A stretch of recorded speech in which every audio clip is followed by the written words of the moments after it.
Long ago, when the world was bright and full of stories, an evil wizard gained the power to touch the face of God. Narrativa, goddess of stories and weaver of our world, banished him to the void, but not before he stole a piece of her divine essence. With this newfound power, the wizard lay a dread curse upon all the world, the Glyph Purge, which struck from the minds of all mortals the knowledge of how to read and write. Now, all that stand between the Isle of Meotia and an age of endless ignorance are the bards, who tell stories of distant lands, exotic creatures, and brave heroes. This is one such tale. Hello and welcome to Challenge Rating Zero, the latest and greatest Dungeons & Dragons podcast to hit the internet airwaves. I am Sam, your Dungeon Master, and I am joined as always by my longtime friends and adventuring companions. Hello, I'm Brian, and I play Hektor the Gatekeeper. Hi, I'm Beth, and I play Rilla Longshadow. Hey there, I'm Alex, and I play Ruger Firehide. And last but not least, we have the man who calls himself Michael, but who we call Parker. Michael Parker playing the druid Zurabak. Say hi, Parker. Hi, Parker. Fan-fucking-tastic. We are joined once again for a tale of epic fantasy. Let's just get right into it. When last we left our heroes, Hektor, Rilla, Zurabak, and the lawman Ruger Firehide journeyed via the magical standing stones in the Everspring Mountains to the mountain range known as the Gate, where Hektor calls home. They arrived at the tallest point in all of Meotia, at the very tip of the rocky outcropping known as Heaven's Spire, where the air is thin, the wind driving, and the temperature far below freezing. After scurrying down from this treacherous peak, our heroes found themselves on an old road built by the giants that once strode this mountain range in ages long past.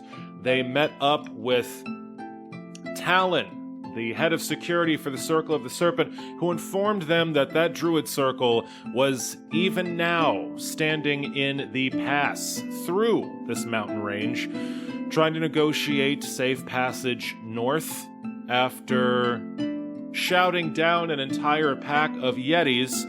Hektor led the entire party through this mountain range and finally to his hometown of Giant's Rest, a massive fortress city built by giants that now houses the entirety of the Gatekeeper clan. There, Hektor was reunited with his father, Rufus, the chief of the Gatekeeper clan, and after a tearful and compassionate reunion, our heroes were fully enfolded into the warmth and hospitality of the Gatekeeper clan. Grog was shared, festivities were held, and our heroes got to spend the night in the safe, secure shelter that is the fortress of Giant's Rest. And so we join our heroes now, the morning after they arrived in town. You all have been given rooms in the poshest location here in Giant's Rest, the central keep where Chief Rufus resides.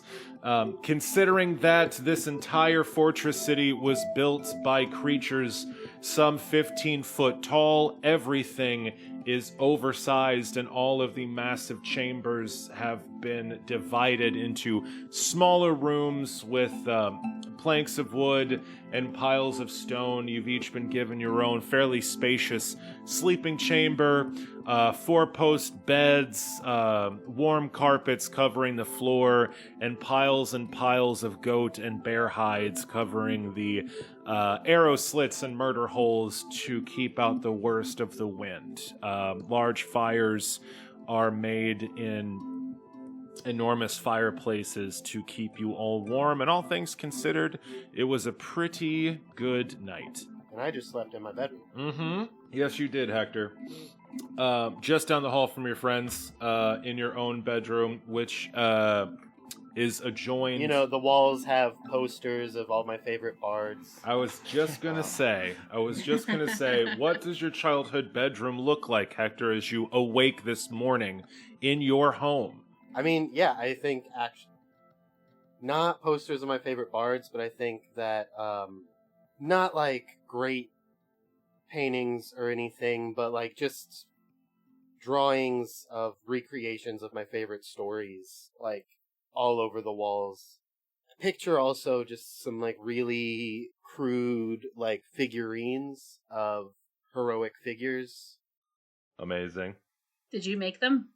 I think that I have a woodworker in my family. Oh, for sure you do. They were like made for me, but again, it's nothing like a very overly professional job. There is not anybody whose job it is to make lifelike figurines. Sure. In this village, but you know, like the hat is painted the right color, so I know that is Jonquil the Wise. Absolutely. Yeah, so Hector the Gatekeeper, you wake up in your childhood bedroom, the room you slept in your entire life. The walls covered with band posters, every shelf covered with action figures of your favorite heroes. And you yawn mightily. They're figurines? Of course, they are collectible figurines. My They're apologies. not action anything. You look at them. You don't play with them. They're art. Yeah, even the one of the schoolgirl with the tentacles. Anyway, Yeah, but that's my favorite story. You awaken, as do your friends, sharing a large suite down the hall, to the smell of bacon and eggs being cooked. A lovely, savory smell wafting down the hall. And Hector, you hear your father's booming voice say, "All right, everyone, the sun's up. It's time to eat." And the sharp sound of a bell being rung out in the great hall follows up that booming call. What do you all do? I answer the summons and make my way to the dining hall? Absolutely, yeah. Rilla sighs and slowly gets ready because this is going to be a lot of people. Like a lot of people, and they're boisterous, and I've already had a lot of that the night before. So I'll get there. Excellent, yeah. As Ruger swaggers into his coat and hat and sets out, Rilla has a small pre-panic attack. Zurabak, I assume you're heading to get I some was breakfast. already there. Already there, yeah. So yeah, as you all arrive in the Great Hall, filtering down the massive 30-foot tall hallways of this enormous giant's fortress.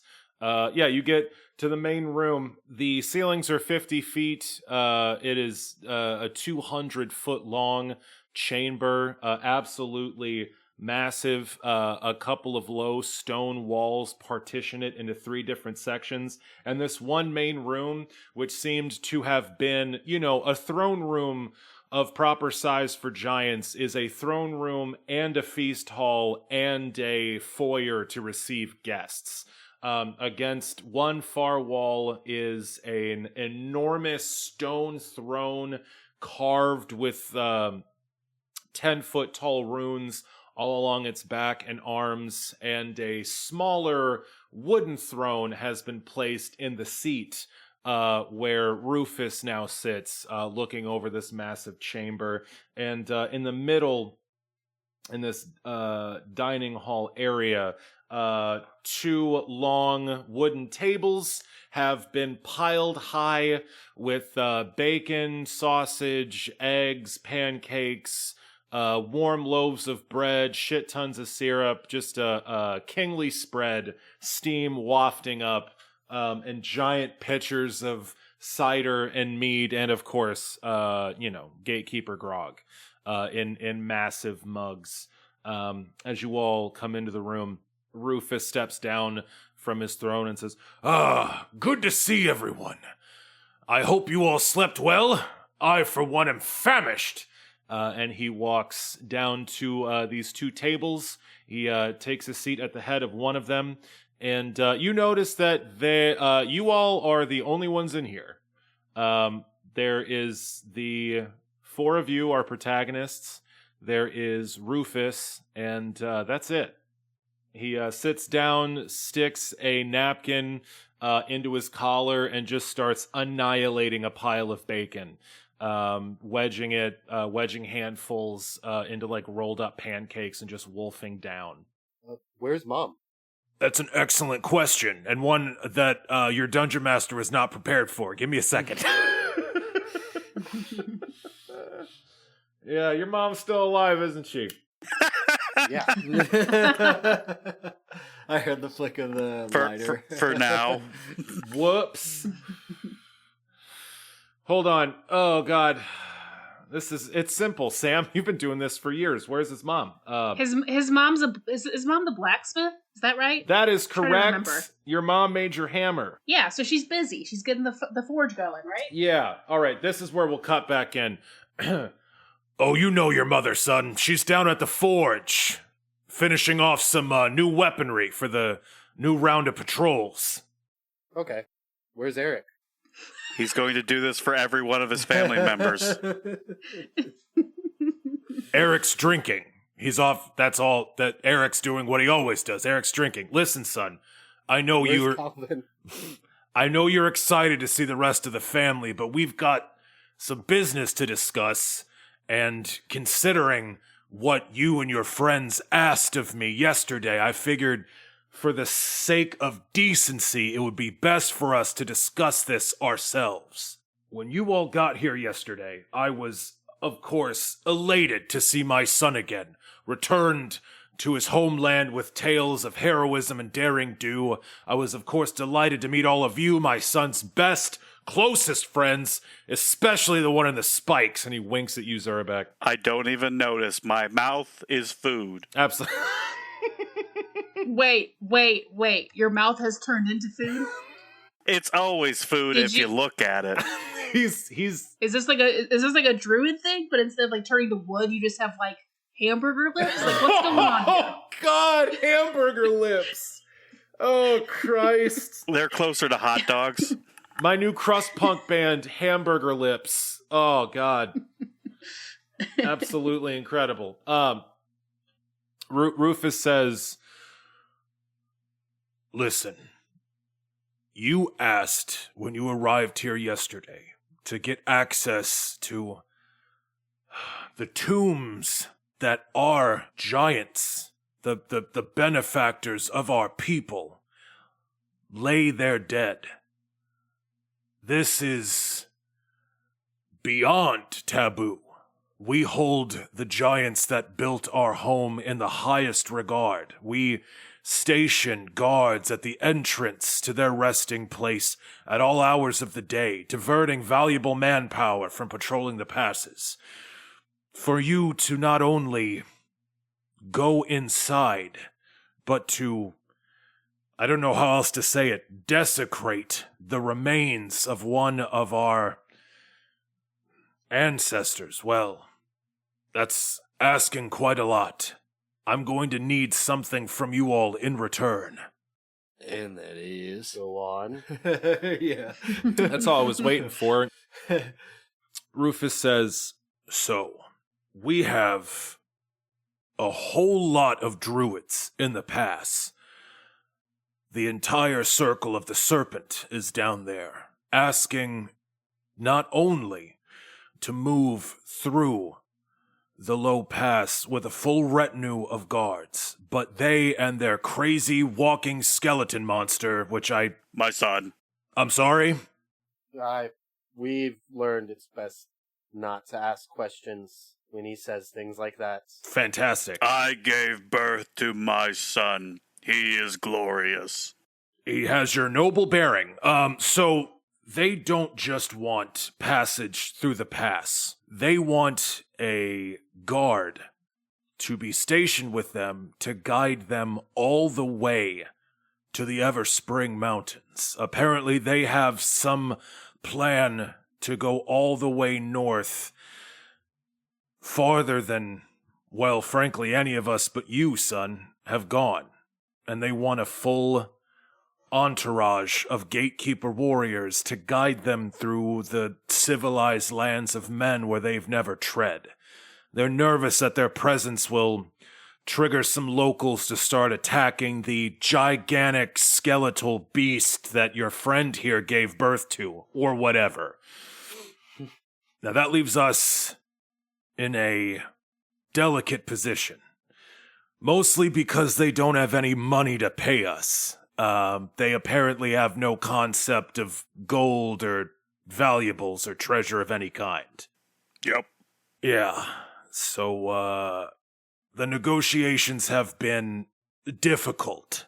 I was hoping that since you have so much experience dealing with a member of this illustrious circle, maybe you might have some insight into how we could move forward with this. You gotta bite 'em real hard. Ugh.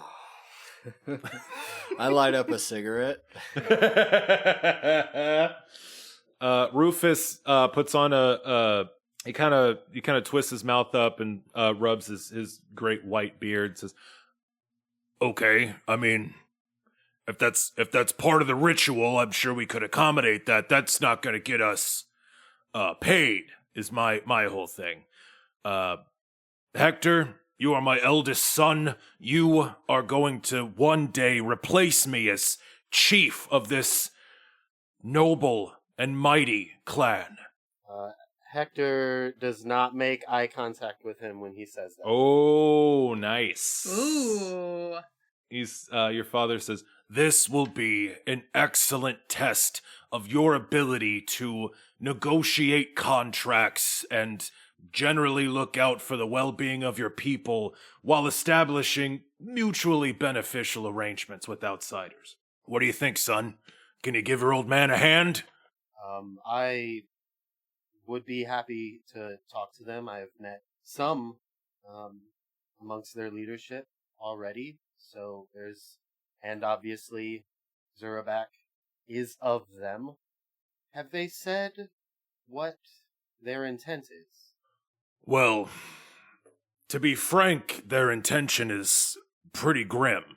At least, what it foretells. The leader of this circle, Trapjaw, who I'm sure you're at least passingly familiar with, seems to believe that the end of the world is on our doorstep. That there are dark forces arrayed against every civilized person and every living thing on all of Myosha. There's some shadowy cabal intent on destroying all of reality, and they need to marshal their forces and join up with the army that is forming in Everspring. Now that all sounds a little, hyperbolic to your old man, but, they seem to think they're needed up north. Yeah, they get weird ideas sometimes. I hope that it's hyperbolic, but I'm not sure of that. Are you telling me there's a chance these druids are right? What, the world's gonna end? Yep. Pretty much. I mean, I feel like Hector should break that news to his own dad, but kinda, yeah. This is something that we are actively working against. It is why I also greatly protested when the notion of desecrating the giant's grave came up, but it's why we must. There are our forces that want to do the unthinkable. You've heard of the Stricken, the cult of the Stricken. Did we bring him along? I don't remember. You brought the Stricken with you. He's not currently in this room. Well, that's worrisome from some people. Oh, it sure is. Oh, it sure is. You can have Snake go get him if you want, but I'm done talking to myself. No, Zurabak doesn't care. Fantastic. Where were we? Oh yeah, you asked if you'd heard of the Stricken. Boy, I've been sharing ghost stories about the Stricken since before you were walking these passes. I'm well aware of that madman and his cult. Cool. I've met him. I'm sorry? I know the Stricken personally. We all do. He sucks. Like a lot. He's not great. But the cults that rose up after him are worse. And they are growing in power. I have seen with my own eyes the void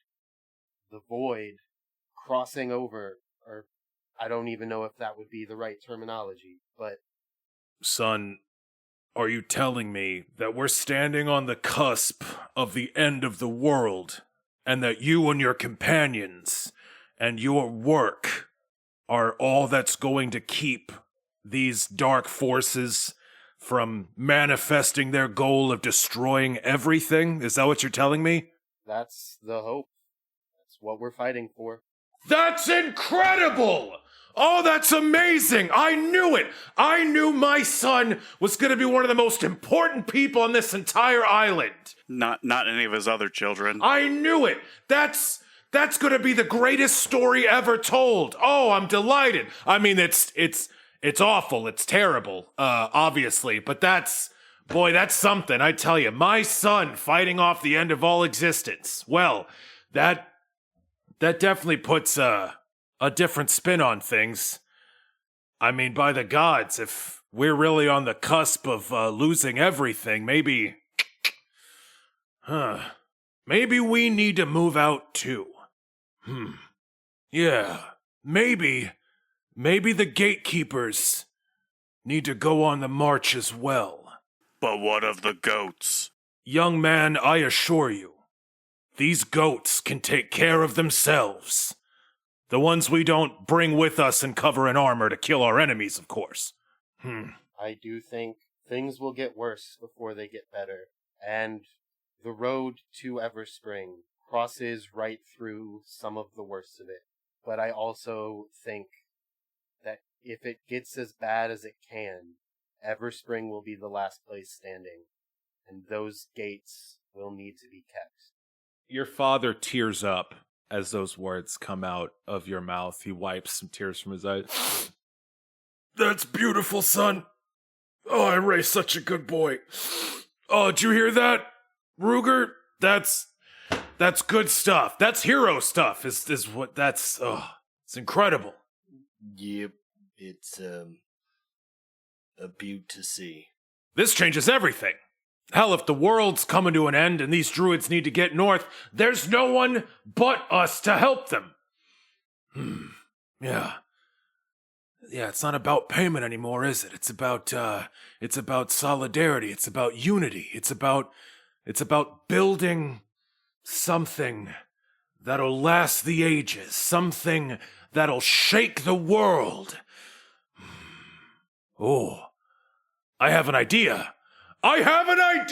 And your father gets up, scraping his chair back, and starts marching down this long hall towards the 30-foot tall double doors that lead out into the courtyard of this massive keep.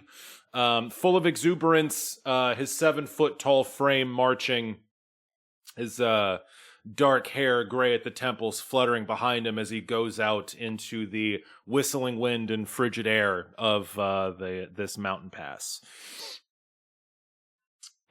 Seeming to completely leave you all behind.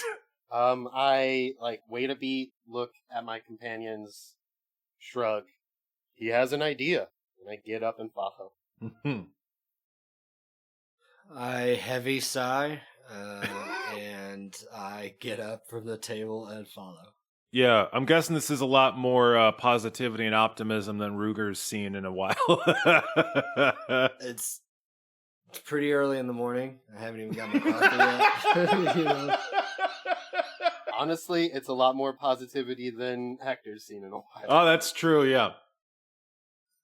So yeah, Hektor, Ruger, you file out. Zurabak, are you gonna stay and eat? Is there still food on the table? Oh, absolutely, bud. Yeah, then he ain't going nowhere. Fantastic. So the rest of you file out after Rufus, chief of the Gatekeeper clan, and he goes out in the courtyard, and he taps one of the brawny Gatekeeper barbarians standing guard, this red-headed woman with a huge two-headed axe, and says, "You there, quickly, head down to the druids in the pass and bring up one of their representatives. We have negotiations to discuss." Ha ha ha ha. I just shake my head. He rounds on you, Ruger, and says, "Now, Mr. Firehide, you are not only a protagonist, but a paladin in service of Protos. Is that correct?" Yeah, you got me there. As a holy man, you can oversee certain rituals and ceremonies, right? We gonna have a wedding? Rilla starts laughing. Rilla starts laughing when Ruger is referred to as a holy man, for sure. Mostly a bounty hunter with a religious edge, actually. Wow, what a great impression. Sorry. No, that was good stuff. I narrow my eyes at the teenager laughing behind my shoulder.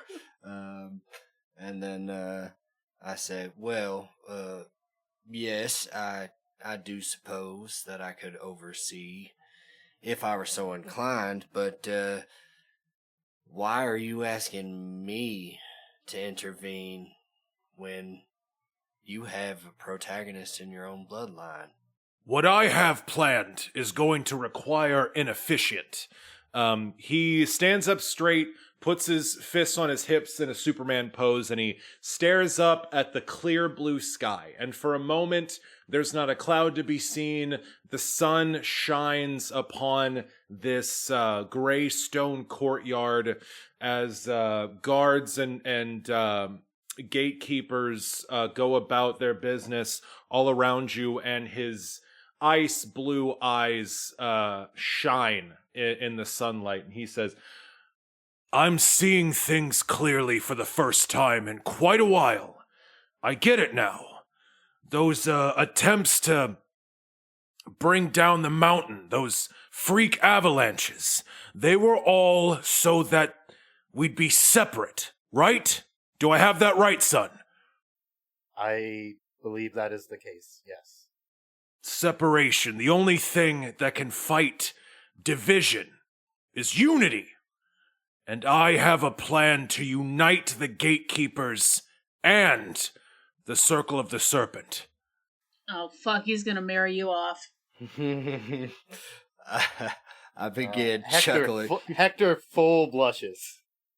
Now, young lady, no one likes a spoil sport, but yeah, I mean, yes, that's pretty much exactly what I'm talking about. I think if we can arrange a marriage between the son of the chief of the gatekeepers and one of the Circle of the Serpent, we will bond our two clans together for all eternity, a sign of good faith, a sign of unity that will bond us as we all march north. Now, Father, That sounds terrible. Father, I have 11 siblings. Right? And I'm, an adventurer's lifestyle is not compatible to settling. Hector's taken, says Rilla, and throws an arm over his shoulder. Hektor somehow blushes more. I gasp. Wait, really? I mean, really? Shut up, Ruger! Shut up! Well, why don't you prove it? Why don't you give Hektor a big old smooch right in front of his dear old dad? That's gross. His dad's right there. Well, yeah, that's how you gotta prove it, right? Rufus looks completely dumbstruck. He's like rocked on his heels. And he opens his eyes wide and he looks at Hektor and looks at Rilla and looks at Hektor and says, "Oh, son, I didn't have any idea. You slept in separate rooms. I guess the elves are a little old-fashioned. Congratulations! That's incredible. How long have you two been together?" Yeah. How long have we even been adventuring? Because I'm not sure. Because this game's lasted several years, right? But in real time, yes. Some would say too many years. Y'all have been adventuring for, I don't know, honestly, like a couple months with the downtime and stuff. Like, yeah, it's about... Hey, Brian, are you cool with this? Because I just decided to rescue you. Don't get meta-contextual now. Answer the fucking question. This is a new relationship, okay? We've only been together for like a month, but I like him, And you all need to shut up and stop trying to marry him off to some rando, like, bird person. Okay? I mean, I know I turn into other things, but seriously, back off. I'm gonna need you to roll a bluff check against Hector's dad because you're lying. Yeah, no shit. It's fine. I'm doing it. What a delicious. That would be a 22. God damn. Rilla, holy fucking shit. Wow. I have a 10 in bluff. Yeah. At this point, Hector's like, wait, are we together? Yeah, I Hector's actually- Did like, I miss something? I narrow my eyes a little bit, like, wait.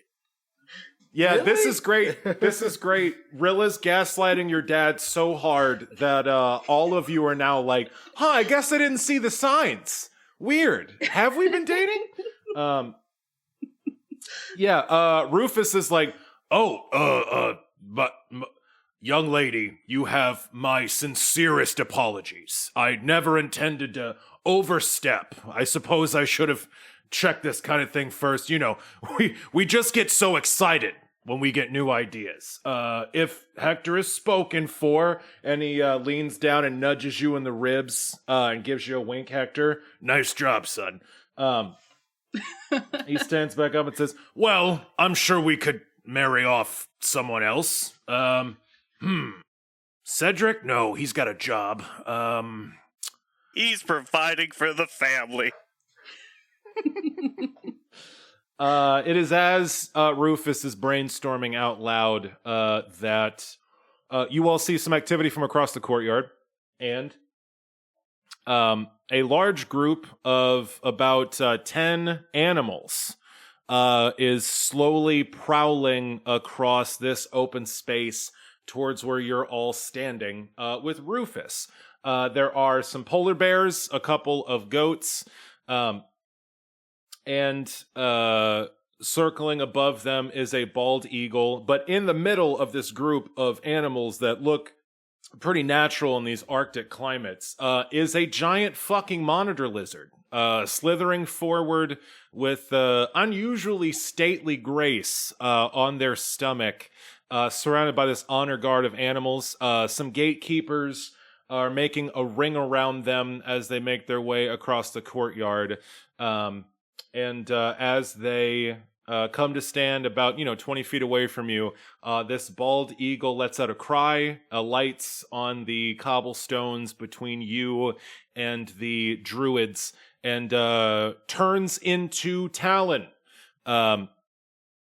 The human woman with the long dark hair and blue eyes. She's wearing her mantle of feathers with beaks and talons woven into her hair and in various necklaces and bracelets. And she stands up to her full height, still dwarfed by most of the gatekeepers around here, and says, I hear we were summoned. I, Talon, head of security for the Circle of the Serpent, do hereby in my official capacity I don't know how to do this. Here's Trapjaw. Trapjaw's here. He's our boss. I don't know. I'm new to all this protocol and stuff. But here's Trapjaw, and she over elaborately bows and flourishes her hands in his direction. And this enormous monitor lizard raises its head up and says, Rufus, chief of the gatekeepers, you have called and we have come. Have you considered our request? And Rufus looks at all of you standing around him and looks at Rilla and Hector and is like, man, that really would have been convenient.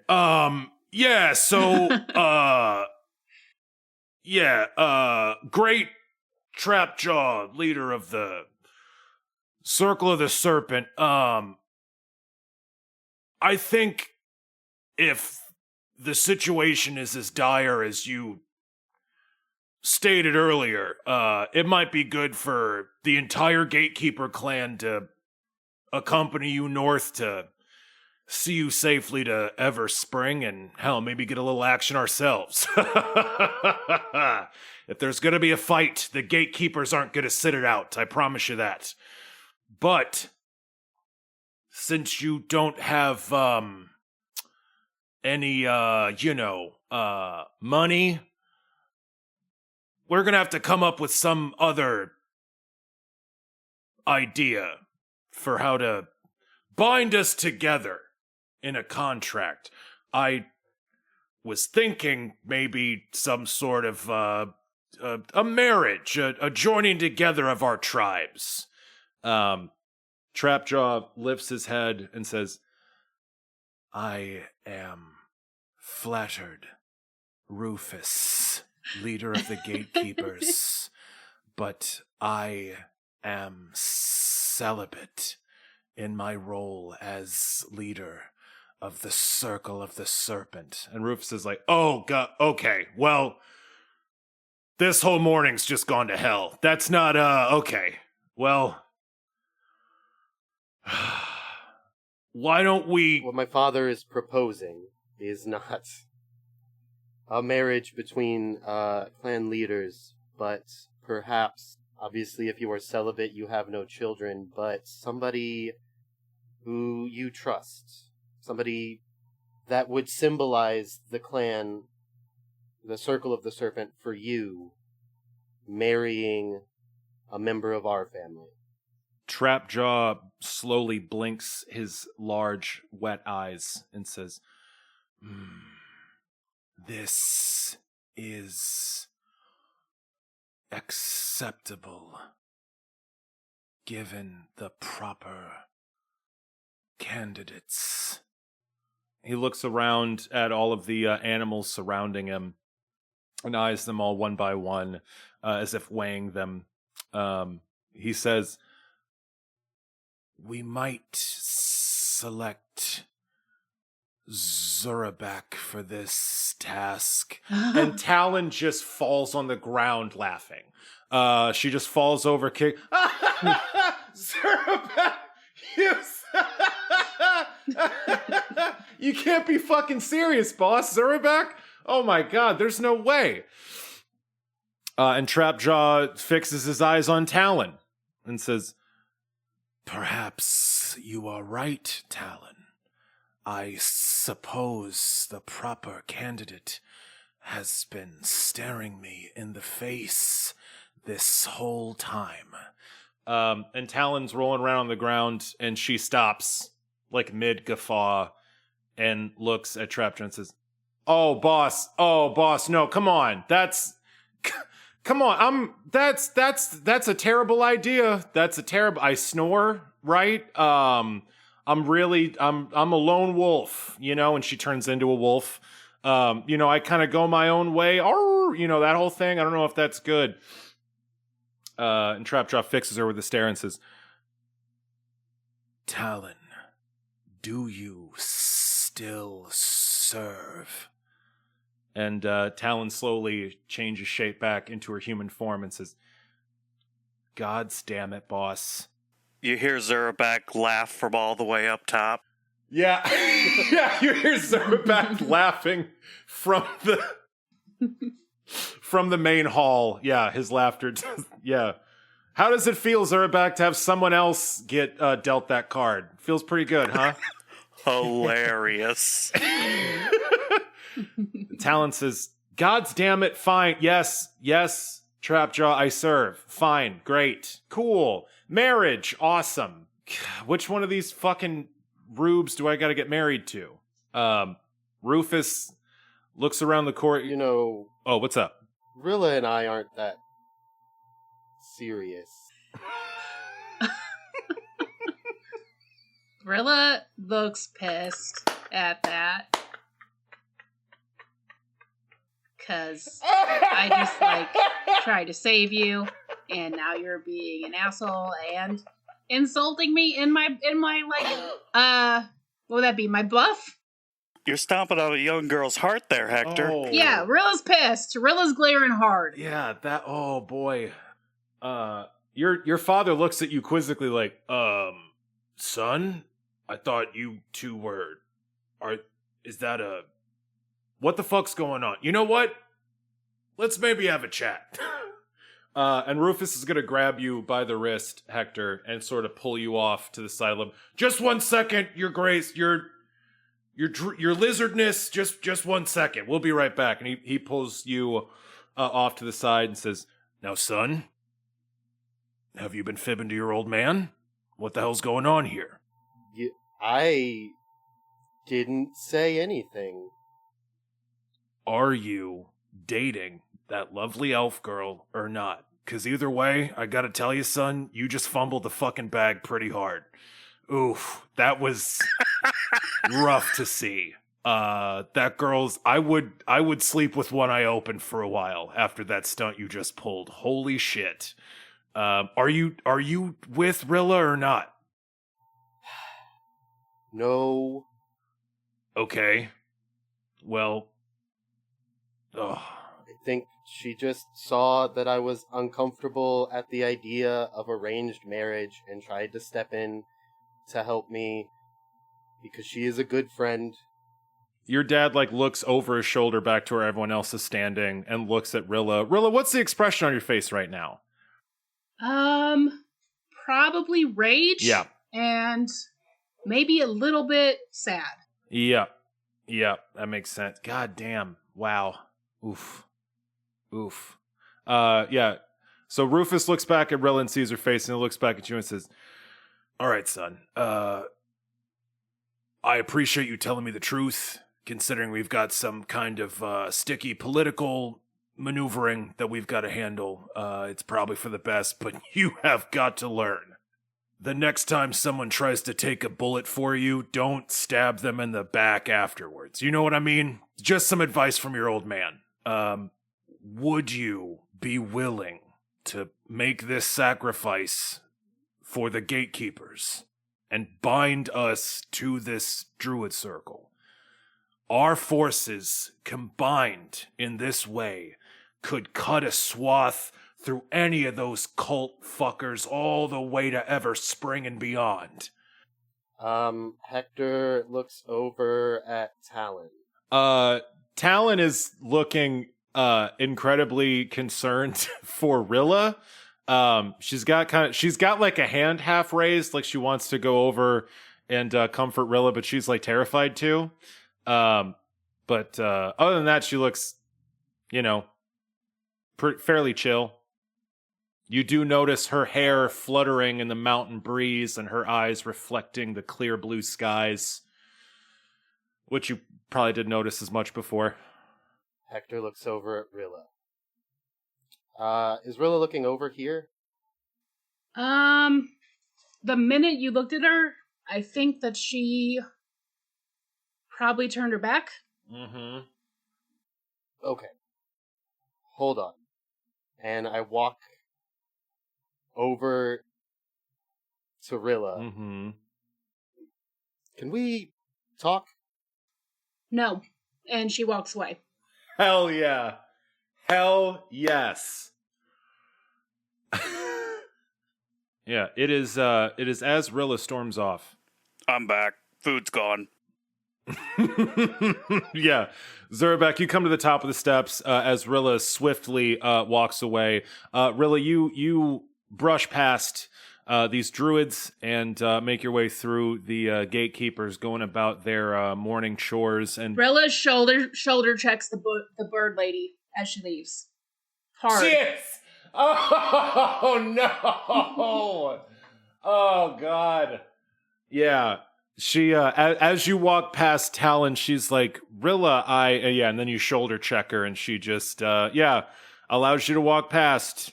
Yeah, you storm out of the courtyard and through a gate, and this entire fortress town lies before you. These incredibly tall buildings with hard angles, sharp corners, a sort of brutalist defensive architecture with murder holes and arrow slits for windows. Where do you go, Rilla Longshadow? So Rilla goes back to her room. and realizes that everyone will find her immediately. And so she looks out the giant windows and just turns into a copper dragon and flies off. Fucking incredible. Yeah, you take to the wing. Not feeling very good. Talon looks at you, Hector, and's like, that really sucked. And it is just as those words leave her mouth that a terrible noise rips through the air in this courtyard. It is a sound like tearing canvas, a sound that fills your ears and makes your heads buzz, and a moat of pure blackness springs to life in mid-air before you all. It writhes and ripples like a bead of water the size of a fist. From out of the main hall, rushing down the steps between Zurabak's leg, you see Anthony Geist, the stricken, with a look of pure horror on his face, say, "They're here! Everyone to arms! They're..." And another mote of blackness rips into reality right in front of his face as he skids to a stop. And Hector the gatekeeper, you hear, "Once again, we meet on the mountain, but this time, no place will be safe from my hand." And on the roof of this fortress, above the doors to the main hall, you see skylined Varix, the Hand of the Void, pale skin, bald head, clad in all leather, with a handprint stamped onto the front of his chest with a purple spiral inside of it. On either side of him stand robed figures with armor showing underneath their flapping garments, each of them with their heads bowed in concentration and wearing elaborate pendants with the purple spiral marking the cult of the stricken. I need everyone to roll initiative. Even me, or like... Oh, you're gone. 'Cause I'm not there. You're Yeah. gone. Yep, cool. 6. 10. 20 for Zurabak, and Snake got a +8, whatever 7 + 8 is. 15. Thank you, Alex. I gotta roll for a bunch of other people. Okay, so let me get this compiled real quick, and then I'll go ahead and kill you guys. Man, it's also really good that one of you left, because this is gonna be terrible for you. I guess I should bring up my spell list. Yeah, this is gonna go really bad. Okay, so here's the scene. You're all standing in this broad stone courtyard. Behind you stands the keep that the chieftain and his family lives in. Above the doors, 50 feet off the ground on a crenellation, stands Varix, the Hand of the Void, and 2 what look to be armored priests of the Cult of the Stricken. They have ripped open 2 of these small holes in reality, letting the void bleed in. One is by the lot of you clustered together, our protagonists, the chieftain and the druids, and another has popped up right in front of the doors to the keep, right in front of the Stricken's face. That is what we're looking at. Zurabak, you are the first to react.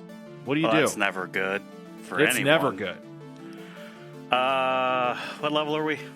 Boy, what a question. 12.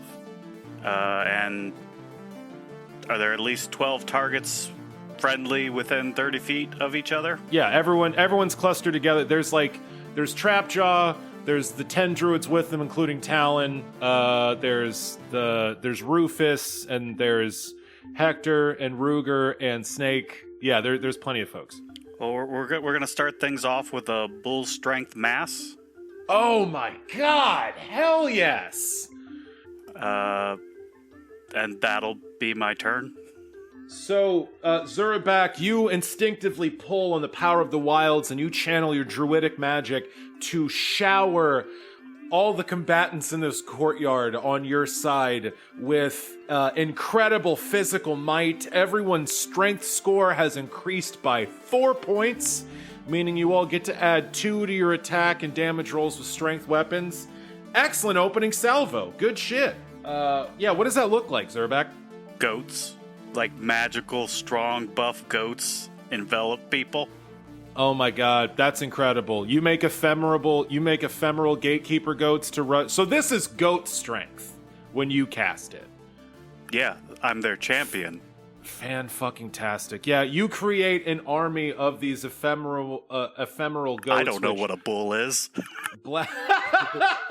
Which blast forth from you, and yeah, Hektor, Ruger, you get these spirits that slam into your chest, and you feel this strength wash over you. It is Snake's turn next. How much? You get 4 plus 4 to your strength. Okay. Let's see. Scroll down to Snake. Oh boy. I don't so suppose excited. anything's within 30 feet of biting range. No, the bad guys are 50 feet above you, and you're gonna have to climb to get to them. They're on the roof above the door. Well, Snake's got a climb speed, heaven forbid. Yeah, I mean, So, it's I guess he climbs up there. fantastic. How, what's his speed? 20. Okay. So, double move, almost there. Sure. Okay. So Snake closes in on the enemies, his enormous body finding plenty of purchase on the large blocks of stone utilized to make this doorway and the crenellation that the bad guys are currently on top of. Fantastic. Hektor the Gatekeeper, Keeper of the Gates, it is your turn. Varric's Hand of the Void is in your homeland, standing on your roof. What do you got? All right. Are there any like nearby buildings or trees or anything like that? No, you're in a large courtyard. There are some like crates and boxes. I mean, nearby to the keep. No. But by design, it is a singular standing building with a wall around it. In the heart of this fortress complex. All right. Then Hektor just full move, just runs and starts climbing. Fantastic. You throw yourself across this courtyard, sprinting to the side of this building, and you grab some handfuls of stone and start working your way up there. Well, roll me a climb check real quick. I rolled a nat 20, so that's 30. Yeah. So that's 30. You get to the side of the building. Yeah, you get to the side of the building, and you're 20 feet off the ground before anyone can even blink. I'm assuming you have some tunnel vision. Yes. All of the like relationship drama stuff immediately falls away as soon as he heard Varric's voice. He is completely zoned in, and the only thing on his mind is claiming that heart. Yep. Ruger Firehide, it's your turn. Well, I see the look in Hector's eyes, so I follow him. I'm going to do a full round move, dart across the courtyard, and start trying to climb as well. Fantastic. Roll me a climb check. Man, that's not great, despite having a +7 modifier. That is a 10 in total. Okay, that's good enough not to fuck up. You're a little bit behind Hektor. He's got that barbarian movement speed, and he's very good at climbing. You do not fall. There's plenty of handholds, but yeah, you start making your way up after Hektor. Unsurprisingly, he is a little bit higher up than you, but yeah, you're making good time. You can get up there by the end of your next turn. So yeah, as Zurabak infuses everyone in this courtyard with the strength of mountain goats, and Snake, Hektor, and Ruger just throw themselves at this wall like they're in a fucking climbing gym, hand over hand, scaling it. The Stricken is down below in the courtyard with you all. He's at the bottom of the stairs leading up into this main hall in the keep. He just came rushing out the doors. There is a floating mote of inky blackness sort of bobbing in the air in front of his face. And he's gonna look around and scream, "Don't touch the darkness! That is the void incarnate! Anyone that touches it will have their very soul start to rip from their body. There are void gazers. They can punch holes in reality with their will." Got it. Eat it. And he is going to back the fuck up from this moat of the void. And then the gatekeeper starts scrambling. I got a quick metatextual question. What's up? Does the void count as negative energy? Yeah. I mean, yeah, I would have to. Okay. I'm gonna eat it. Yeah, you'd have to. Yeah. So far, I follow it. How else do I get due titles? Void Eater is pretty good.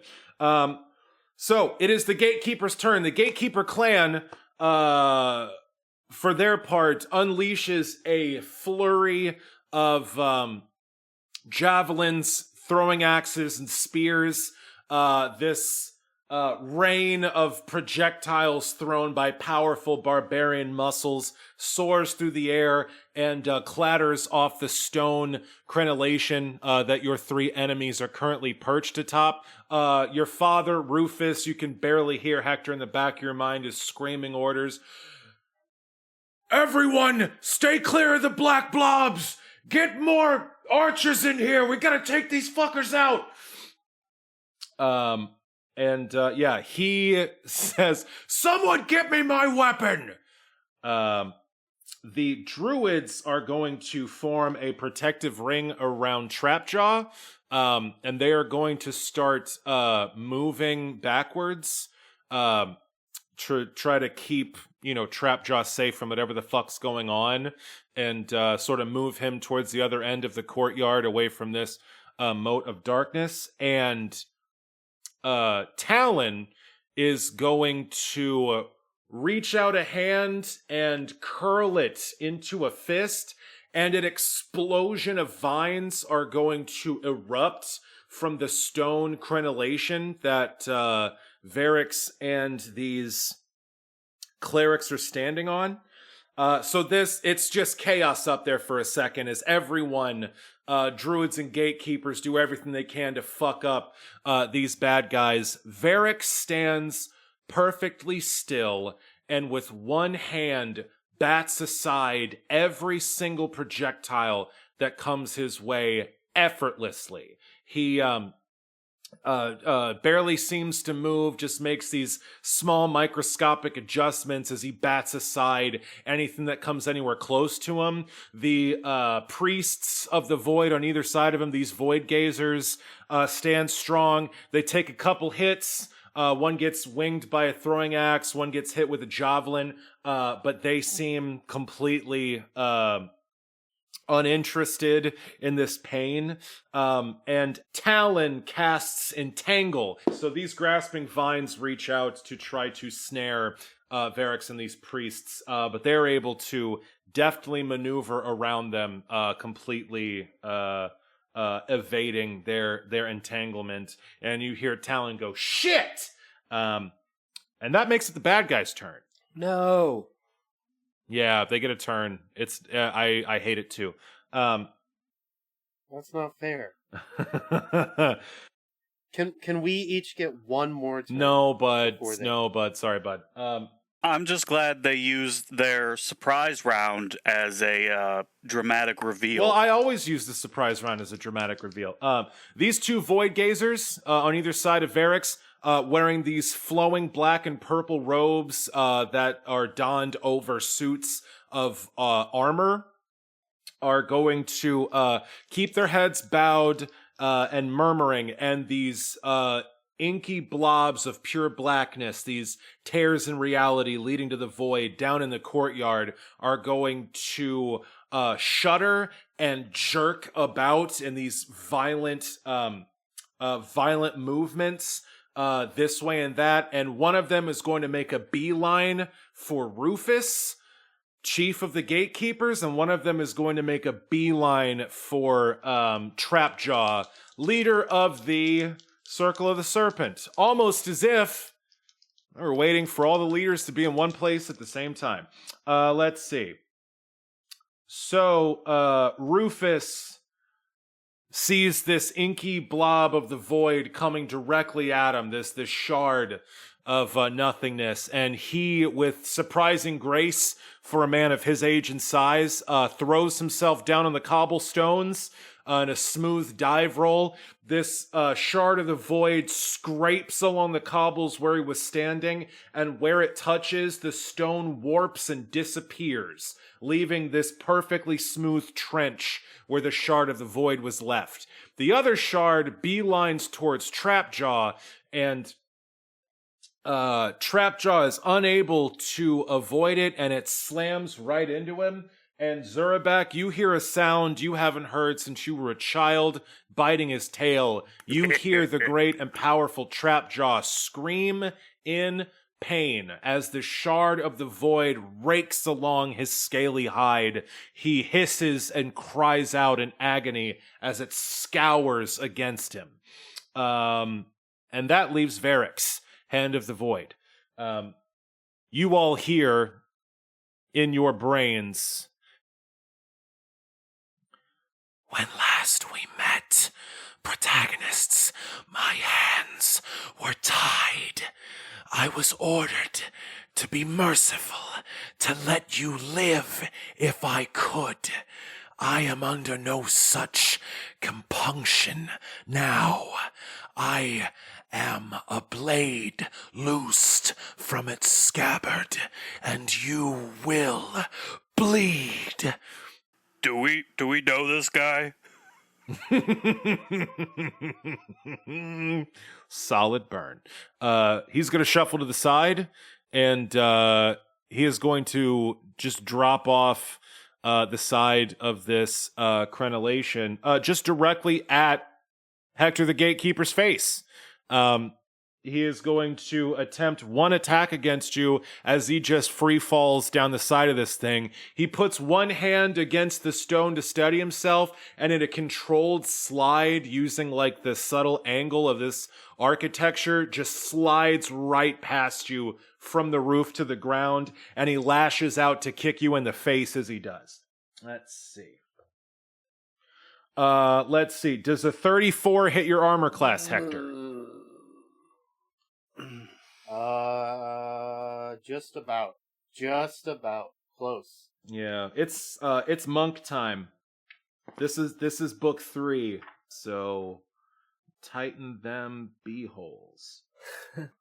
So Hektor, you get struck once by this monk falling down past you as he slides like a ninja down the side of this building, and you are going to take 22 points of damage. Varix kicks you right in the side of the head as he slides down the front of this keep, and he is now no longer on the crenellation. He zooms right past you, Hektor, and right past Ruger, and alights upon the ground of the courtyard, free and clear.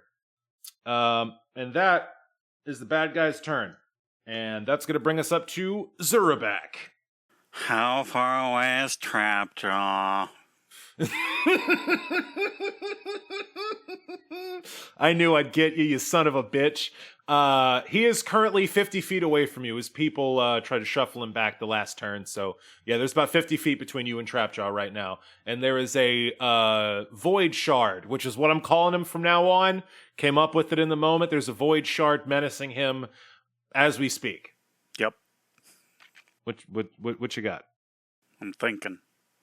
Okay. Oh, you know what? Since you're thinking, I'm going to take this opportunity. Hey, Rilla. What's going on? So you are in the form of a copper dragon.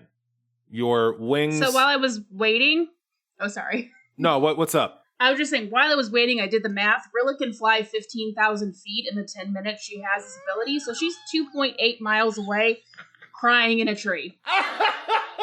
Like, hardcore sobbing in a tree. Excellent. Yeah.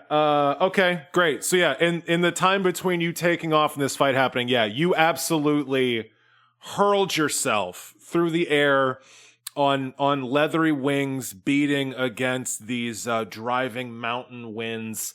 And yeah, you found a towering conifer to alight upon, and yeah, turned yourself back into an elf. And yeah, set the scene. What are we looking at? Rilla's like clinging to the trunk, and she found a really good branch to land on. Mm-hmm. And she is just bawling her eyes out. Yeah. Because Beth has ADHD and like rejection sensitivity, and I don't know how to like how a normal person would emotionally react, but like I would be beyond crushed. Oh, for sure. No, absolutely. I think that is not only fair, I think that is just excellent storytelling. And yeah, everyone loves Hektor the Gatekeeper. He fumbled the bag so fucking hard. Yeah, it's totally understandable. Yeah, okay. She's also like mentally like thinking about how to get through the rest of this like saving the world thing without ever talking to Hektor again. Absolutely, yeah. I was gonna ask what's going through your head. Yeah. So you are crushed. You are humiliated. You went out on a limb to like save your friend from a potentially disastrous fate, being married off to someone, and you were publicly scorned in front of like strangers and his dad after going on this limb. Yeah, this fucking devastating. Bigger villain than Zurabak, dare I say? Also, Hector's like the only friend she has. Yeah, for sure. For sure. Road dog since the jump, the only one that's nice. Yeah, absolutely.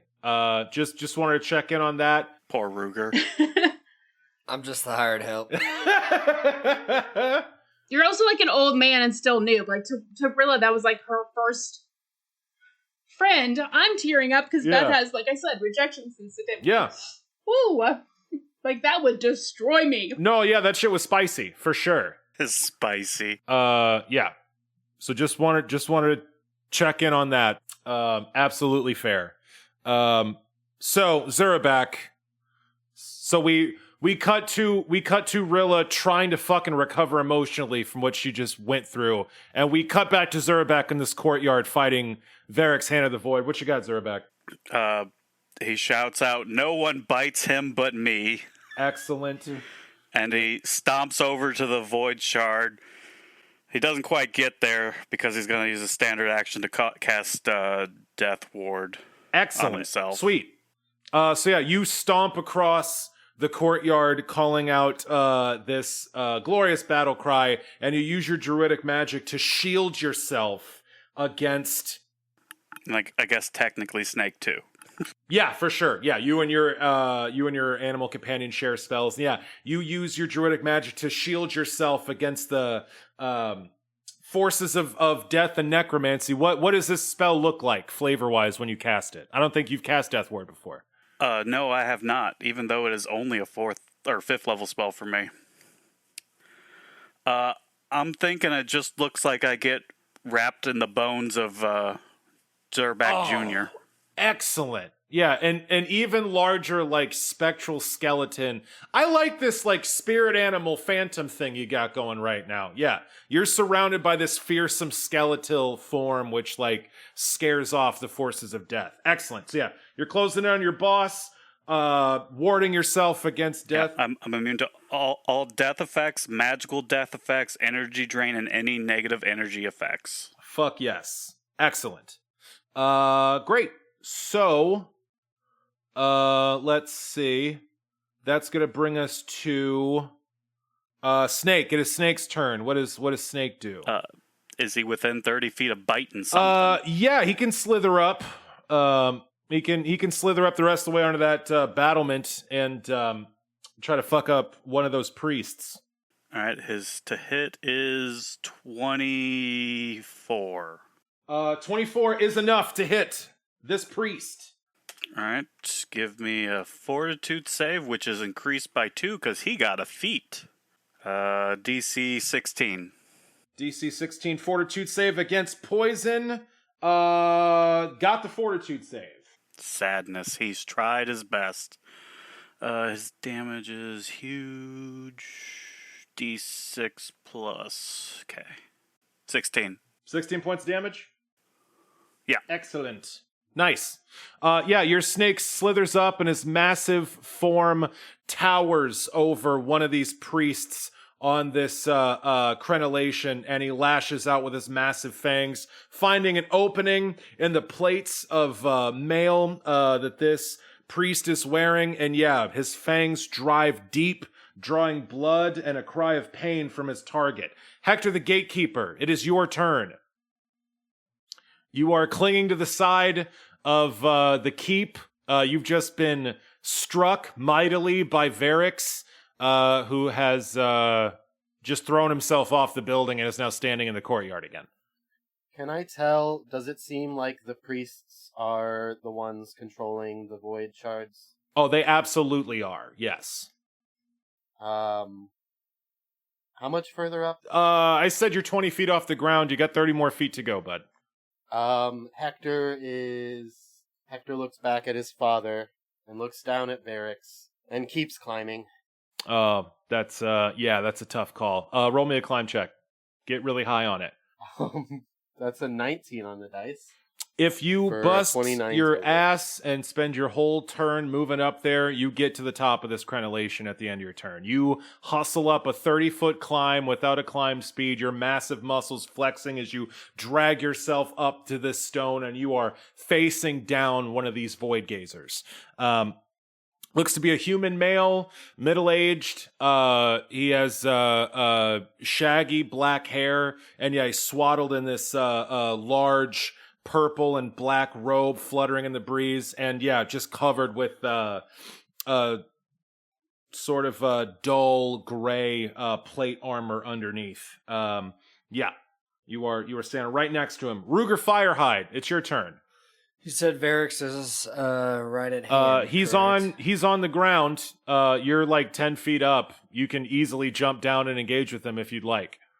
I would love to do that. So I guess that takes move action. Fantastic. Oh, you're going to get punched in the face. Yeah. Ruger Firehide throws himself from the building 10 feet up. I'll let you roll an attack roll as you're coming down, motherfucker. Do it. Whew. Okay. Do you want to put anything spicy or special on this? Or you so- just swinging with your axe? Plus bull strength. Hold on, I'm doing math first. It's been so long since we've looked at our numbers. Man, it's very high. It's 36. 36 on your attack roll? And now, wait a minute. Is Varix human? Varix is indeed human. Good to know. All right. I am going to flame this axe as well. So you throw yourself from the building 10 feet off the ground, screaming by the light of Protos as your battle axe catches flame, and you land a blow against Varric's Hand of the Void. Nicely done. You actually catch this motherfucker. Roll damage. So that is 12 points of regular damage and 3 points of fire damage. Excellent. You come down and your blade drags against Varrix's face, your flaming axe carving a line across his cheek and down his chin, and you actually sever some of the black threads that have sewed his mouth shut. Nice. He looks at you with rage and shock that you've managed to land a blow. Excellent work. I smile back at him and then put the pair of my axe and shield in front of me, defensively, ready to square off. Fan-fucking-tastic. That's gonna make it the Stricken's turn. He looks around and says, Where Where's Rilla? Did they get Rilla? Where has anyone seen Rilla? Where is she? Anyone have anything to respond to that? Nope, we're busy. Yeah, Hector's at the top of a building facing down. So yeah, that's what the Stricken does. The Gatekeepers and the Druids go. The Druids attempt to get in between this Void Shard and the their leader Trapjaw. They try to interpose themselves between this Void Shard and Trapjaw, and one of the druids in the form of this giant polar bear leaps forward with its great paw and lashes out at this Void Shard, and as they do, their arm warps and twists and fucking disappears, and they fall to the ground like spouting blood like a fountain from the stump left behind. The rest of the druids all keep a wide fucking berth and try to like drag Trapjaw away from this shard. The Gatekeepers are still throwing axes and spears and javelins in this crazy arc from all around. There is now a wall of Gatekeepers standing lining this entire fucking courtyard, like hurling weapons at these enemies. While Varix is staring you down, Ruger, he's like batting aside projectiles absent-mindedly. And these two priests on top of the door, these projectiles are like bouncing off their armor. And you notice once or twice, a projectile seems to be coming right at them, and something in the air around these fuckers like twists in a weird way, and the projectiles veer off course at the last second. Like there's some sort of weird aura around them. Could I knowledge Arcana and see if I understand what's happening there? You absolutely can. I rolled a 6, so probably not. Yeah, you can't exactly get a handle on it. You're barely able to notice that it's weird at all. But yeah, some of these projectiles are just like warping away from them. All right, that is the Gatekeepers and the Druids. Hector, your dad Rufus is just full on sprinting away from this Void Shard. He's running across the courtyard towards Trapjaw, and he's saying, "Gatekeepers, form up around the Druids. We can't afford to lose them." And he says, "Where's my god's damn weapon?"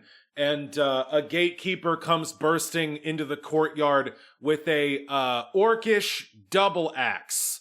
This basically thick quarterstaff with a double-headed axe on each side, balancing it out, and they hurl it, and he snatches it out of the air and stands ready in front of these druids.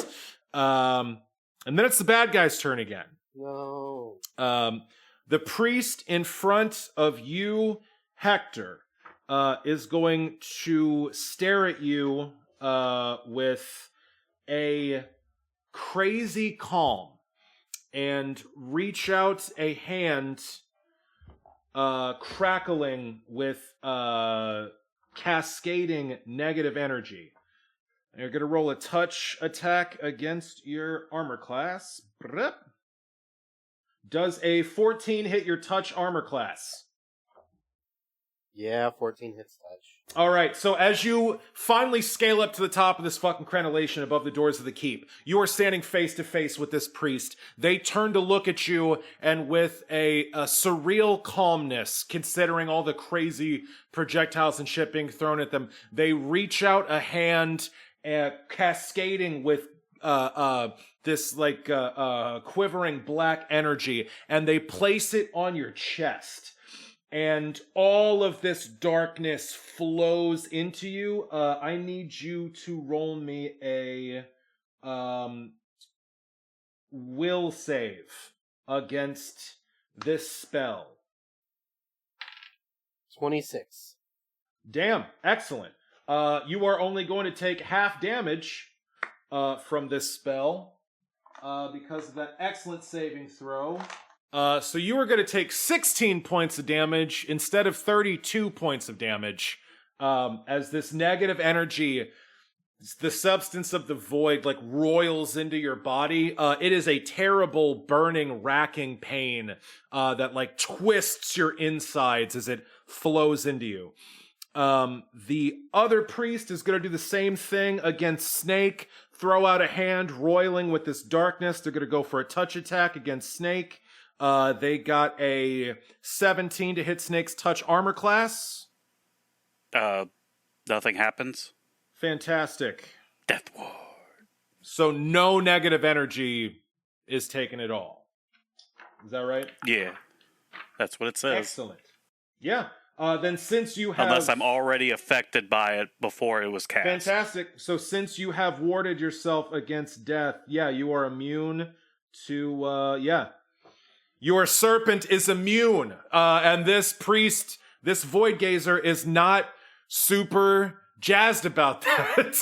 As they reach out a hand and nothing happens, their eyes go wide as they grapple with your enormous snake. And then it is Varix's turn.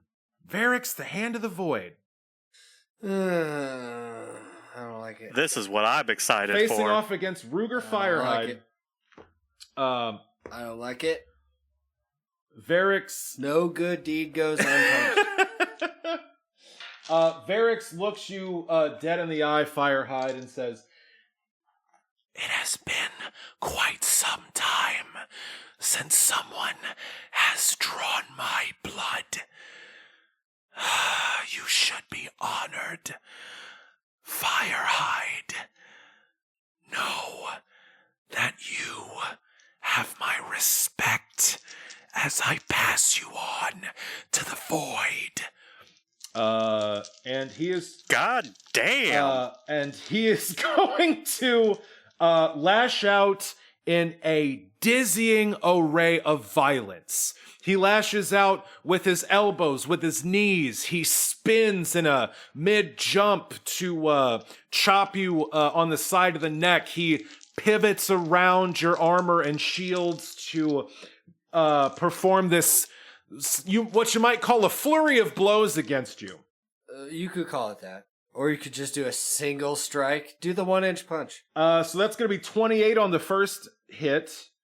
28 for the first attack roll. 35 for the second attack.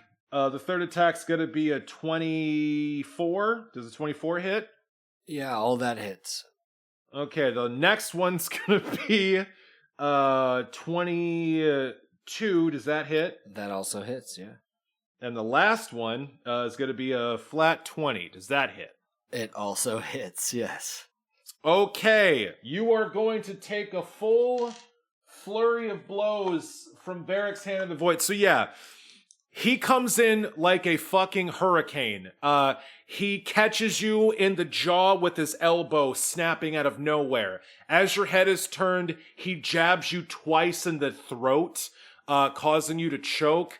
And then he goes low, kicks out one of your knees, and then snaps his heel into the other knee, all in an instant, like before you can even see his moves. This is gonna be really bad. Let's see. Okay, give me a second. You take all the time that you need. Takes so long, and then we end the episode with a dead Ruger. Wow. Ruger Firehide, you are going to take 79 points of damage from 5 blows from Varric's Hand of the Void. Ouch. He assails you with this full frontal assault, mercilessly smashing into you. How you doing? Are you still on your feet? Oh, yeah. I just take each blow in turn, grunting with the pain, bones crunching. And after he's done, I sort of pick myself up out of the dirt, wobbly, and spit my own blood out onto the ground. And then I take my axe and shield and raise them up again and say, Now it's my turn. Excellent. Just as you get that out, we cut once more to a towering conifer, nearly a mile away, in the raging winds and piled up snow of the mountain range known as the Gate, where Rilla Longshadow is clung to, the familiar and, I would guess, comforting bark of this tree. And Rutherford, your familiar, slips out of your hood and alights onto the branch next to where you're sitting. He places a paw reassuringly on your lap and says, "Don't worry, mistress. Next time we see him, we'll teach him the true meaning of respect. This I swear." and that is where we will end.